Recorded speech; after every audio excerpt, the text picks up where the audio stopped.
Breaking news చూస్తున్న మంచు ఇంట వివాదం మరోసారి ముదిరింది. మోహన్ బాబు, మంచు మనోజ్ చంద్రగిరి పిఎస్ పరస్పరం ఫిర్యాదు చేసుకున్నారు. మనోజ్ తన అనుచరులతో ముందు మోహన్ వర్సిటీ ఉద్యోగులపై ఫిర్యాదు చేయించాడు. వర్సిటీ సిబ్బందితో మనోజ్ పై మోహన్ బాబు కంప్లైంట్ ఇప్పించాడు. అయితే ఫిర్యాదులు సక్రమంగా లేవని, ఆధారాలతో రావాలని పోలీసులు తోసిపుచ్చారు.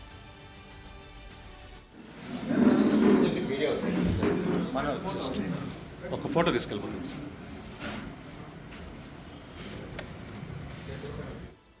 అంతకుముందు మనోజ్ మోహన్ బాబు యూనివర్సిటీలోకి వెళ్లేందుకు ప్రయత్నించాడు. మనోజ్ ను పోలీసులు అడ్డుకోవడంతో యూనివర్సిటీ వద్ద ఉద్రిక్త పరిస్థితులు నెలకొన్నాయి. తన తాత నానమ్మ సమాధులు చూసేందుకు అనుమతులు ఎందుకని పోలీసులు మనోజ్ ప్రశ్నించాడు. కోర్టు ఆర్డర్ నేపథ్యంలో యూనివర్సిటీ లోపలకు అనుమతి లేదని పోలీసులు తెలిపారు. ఈ క్రమంలో మోహన్ బాబు బౌన్సర్లతో మనోజ్ బౌన్సర్లు గొడవపడ్డారు. ఇరు వర్గాల బౌన్సర్లు ఒకరినొకరు కొట్టుకున్నారు, రాళ్లు రువ్వుకున్నారు. దీంతో పరిస్థితి అదుపు తప్పడంతో పోలీసులు లాఠీ చార్జ్ చేశారు.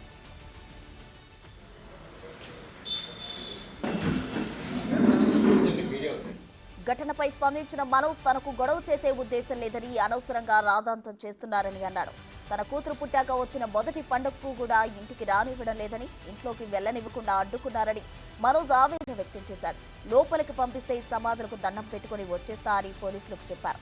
ఉద్రిక్తతల మధ్య పోలీసులు మనోజ్, ఆయన భార్య మౌనికను యూనివర్సిటీ లోపలకు పంపించారు. సమాధులకు దండం పెట్టుకున్న మనోజ్ దంపతులు యూనివర్సిటీ నుంచి బయటకు వచ్చేశారు. అనంతరం పోలీస్ స్టేషన్కు వెళ్లి మోహన్ బాబు విష్ణులపై ఫిర్యాదు చేశాడు.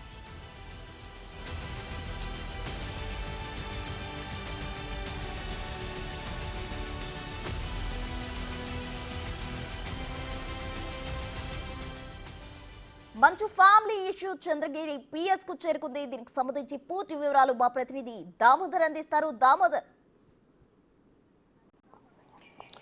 ప్రసూన, మంచు మనోజ్తో పాటు అతని భార్య మౌనిక మీద చంద్రగిరి పిఎస్లో కేసులు నమోదయ్యాయి. అదేవిధంగా మోహన్ బాబు యూనివర్సిటీ సిబ్బందికి సంబంధించి ఒక 9 మందితో పాటు మరింత మంది మీద కేసులు నమోదు చేసినట్లు ఇప్పుడు పోలీసులు ఒక ప్రకటన విడుదల చేశారు. మొత్తం మీద ఏదైతే 2 రోజుల పాటు, నిన్న మొన్న 2 రోజుల పాటు ఇటు చంద్రగిరి పిఎస్ వద్ద, అదేవిధంగా యూనివర్సిటీ వద్ద హైడ్రామా నడిచింది. ఈ గొడవలో భాగంగా మంచు మనోజ్ తన తాత నానమ్మల సమాధిని సందర్శించడానికి వస్తున్న సందర్భంగా అడ్డుకున్నారంటూ ఆయన ఆరోపణ చేశాడు. కోర్టు ఉత్తర్వులను ధిక్కరించి యూనివర్సిటీలోకి వచ్చాడు. యూనివర్సిటీ సిబ్బంది మీద దాడి చేశారంటూ యూనివర్సిటీ సిబ్బంది ఫిర్యాదు చేశారు. తాజాగా నిన్న ఉదయం 10:30 గంటలకు చంద్రగిరి పిఎస్కి వెళ్ళిన మనోజ్ తన అనుచరులైన పళని చేత ఫిర్యాదు చేయించాడు. ఈ సందర్భంగా పళని, అతని అనుచరులు, ఏదైతే మనోజ్ అనుచరుల మీద దాడి చేసిన కేసు ఫిర్యాదు చేశాడు. అదేవిధంగా సాయంత్రం ఏదైతే మోహన్ బాబు పిఏ చంద్రశేఖర్ నాయుడు వచ్చి మరో కేసు ఫిర్యాదు చేశాడు. మనోజు, అతని భార్య మౌనికతో పాటు పళని, వీరితో పాటు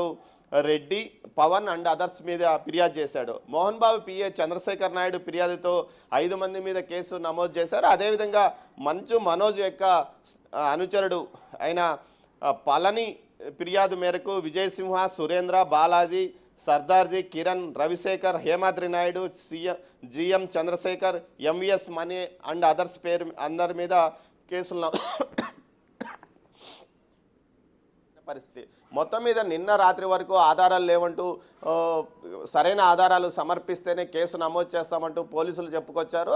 అయితే ఏదైతే అక్కడ ఉన్న సీసీ ఫుటేజ్తో పాటు మీడియా తీసిన విజువల్స్ ద్వారా వీరందరి మీద కేసులు నమోదు చేసినట్టు తెలుస్తుంది.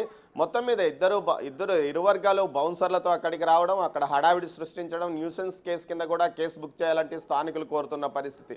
ముఖ్యంగా ఏదైతే ఒకవైపు రంగంపేటలో జల్లికట్టు జరుగుతుంది, అదేవిధంగా జాతీయ రహదారి అటు చెన్నై టు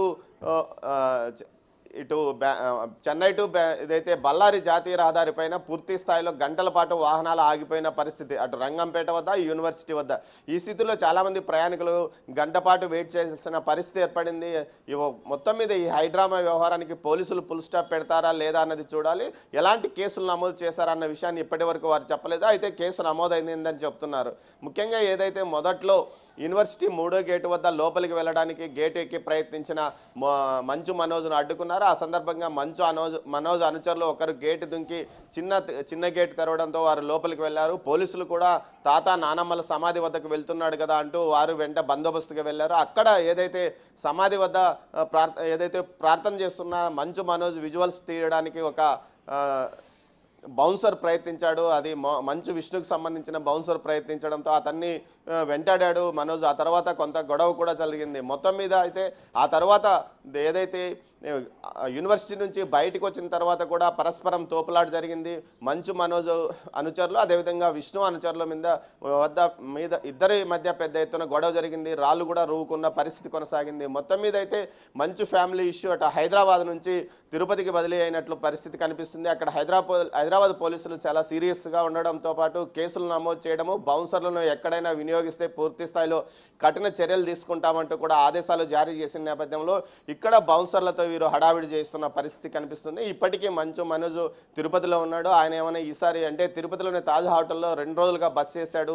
ఈ రోజు ఉంటాడా లేకపోతే పోలీస్ స్టేషన్కి మరోసారి వెళ్తాడా అన్న విషయం మాత్రం సస్పెన్స్గా ఉంది. అయితే నిన్న రాత్రి వరకు ఎలాంటి ఆధారాలు లేవన్న పోలీసులు ఇద్దరి మీద కేసు నమోదు చేశారు. ఏదైతే మీడియాలో వచ్చిన కథనాలతో పాటు పోలీసుల వ్యవహార శైలిపైన కొంత విమర్శలు రావడం, ఇంత గొడవ చేస్తే కేసులు ఎందుకు నమోదు చేయరంటూ కూడా కొంత విమర్శలు వచ్చిన నేపథ్యంలో ఈ వర్గాల మీద కేసులు నమోదు చేసినట్టు తెలుస్తుంది. మొత్తం మీద యూనివర్సిటీకి సంబంధించిన ఆస్తుల గొడవ లేకపోతే మరో కారణం అన్నది కాకుండా తాను తన కూతురు పుట్టిన తర్వాత మొదటి ఆ కూతురును తీసుకొని తాతా నానమ్మల వద్ద పూజలు చేయడానికి రావడానికి ప్రయత్నించినప్పటికీ కూడా అడ్డుకున్నారంటూ కూడా ఏదైతే మనోజ్ ఆరోపించడం కూడా కొంచెం సంచలనంగా మారింది. మరోవైపు మనోజ్ ఎలాంటి పరిస్థితుల్లోనూ యూనివర్సిటీ పరిధిలోని ఆస్తుల్లోకి అడుగు పెట్టకూడదంటూ ఏదైతే కోర్టు ఇప్పటికే ఆదేశాలు ఇచ్చిన నేపథ్యంలో ఏ విధంగా వస్తారంటూ కూడా యూనివర్సిటీ ఉద్యోగులు ప్రశ్నిస్తున్నారు. అయితే మోహన్ బాబు కానీ మంచు విష్ణు కానీ తిరుపతిలోని యూనివర్సిటీలో ఉన్నప్పటికీ వారు మాత్రం బయటికి రాలేదు. మొత్తం మనోజ్ మాత్రమే బయట తిరిగిన పరిస్థితి. మొత్తం మీద ఈ గొడవకు సంబంధించి పోలీసులు ఇరు వర్గాల మీద కేసులు నమోదు చేశారు. అంతే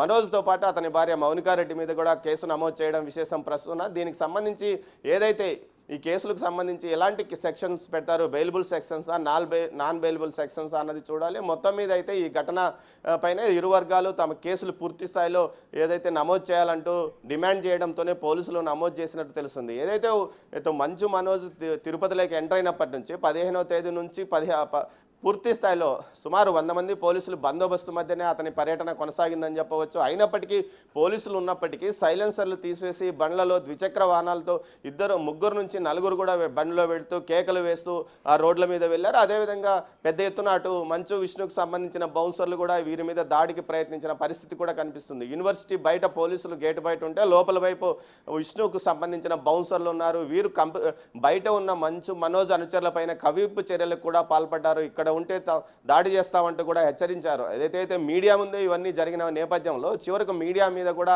దాడులకు ప్రయత్నించాలని చూశారు. అటు ఏదైతే యూనివర్సిటీ సిబ్బందితో పాటు అటు బౌన్సర్లు కలగలుపుగా ఉండడం విశేషము. మొత్తం మీద ఈ బౌన్సర్ల ఇష్యూ మీద పెద్ద ఎత్తున చర్చ నడుస్తుంది. యూనివర్సిటీ విద్యా సంస్థల్లో బౌన్సర్లు ఎందుకు అన్న అంశం మీదనే పెద్ద ఎత్తున ఇప్పుడు ప్రస్తుతం చర్చ నడుస్తుంది. ఈ విషయం మీద పోలీసులు కఠినంగా చర్యలు తీసుకోవాలని డిమాండ్ చేస్తున్నారు. మరోవైపు ఇరు వర్గాల పైన కేసులు నమోదైన పరిస్థితి ఇక్కడ ఉంది Prasuna. Right Damodar, thank you.